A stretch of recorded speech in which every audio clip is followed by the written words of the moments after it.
Welcome to a daily dose of hope. I'm Phyllis Nichols, and I'm glad you're here. The easiest way to be a good friend is simple, and that's to reach out, to be the person that makes a connection. And we don't have to have a perfect message. We don't even have to do it in a perfect way. Not with some big long explanation for why it's been so long if you're reaching out to somebody that you haven't talked to in a long time, or maybe somebody that you had a little falling out with.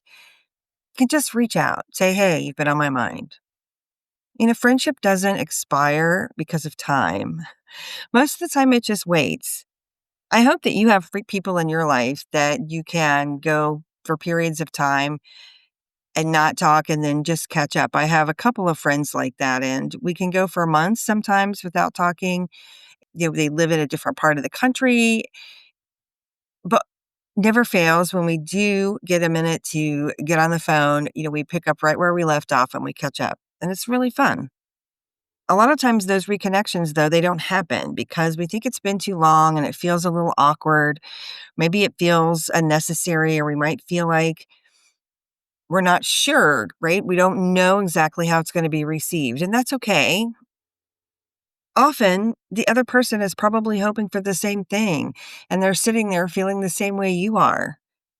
Someone reminded me recently that the person who doesn't reach out for sure gets the no, right?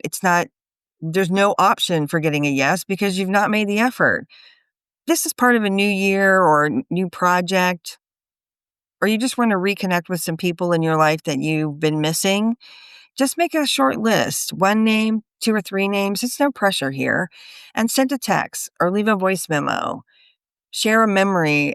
Ask how they're doing. Just let them know they've been on your mind. You don't have to rebuild everything at once. Friendship doesn't demand intensity. It really lives just on presence. Hope shows up when we remember that we're allowed to return to our friendships, to our conversations, to each other.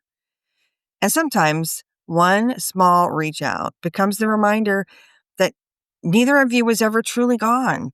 You were just taking a break. This podcast is part of the Sound Advice FM network. Sound Advice FM, women's voices amplified.